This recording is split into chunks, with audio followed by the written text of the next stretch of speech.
Hello everyone, it's Dr. Jing Cao from Toronto, Canada. I'm a family physician. Today I want to give you an important update about the cervical cancer screening in Ontario. So starting from March 3rd, we are going to do the screening differently from before. I will have a YouTube video about the details and specifics of the screening program. However, I want to answer some of the frequent questions that I've been already getting from patients. HPV testing previously was not covered by OHIP, so you had to pay for it. But now, starting from March 3rd, it will be free, okay? So from patient perspective, I'm doing the exact same procedure as Pap test. So if the HPV test result is positive, they will further differentiate into two categories. One is for high-risk HPV. So we're talking about the positive result for HPV number 16, 18, or 45. Those are high risk. So if you test positive for the high-risk HPV strains, then you're going to directly get a colposcopy as next step. You don't have to wait for a repeat Pap in a year or whatever else.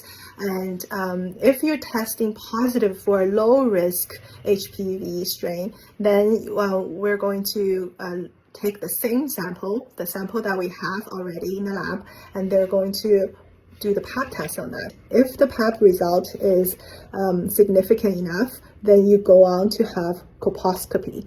But if the Pap test shows that there's minor changes, or if it's normal, then you can be safely screened in 2 years of time. Okay, so 2 years of time gives you an opportunity for your body to clear that HPV infection. Negative HPV test result, great news. So you can either get repeat cervical cancer screening in 3 years or 5 years, depending on your health status. Okay, so if you had a normal Pap test within the last 3 years, the next HPV testing for you is going to be at the same time of your previously scheduled follow-up for cervical cancer screening. So if you had one today, for example, Pap test, and it came back to be normal, then you need to wait for 3 years to do your next cervical cancer screening.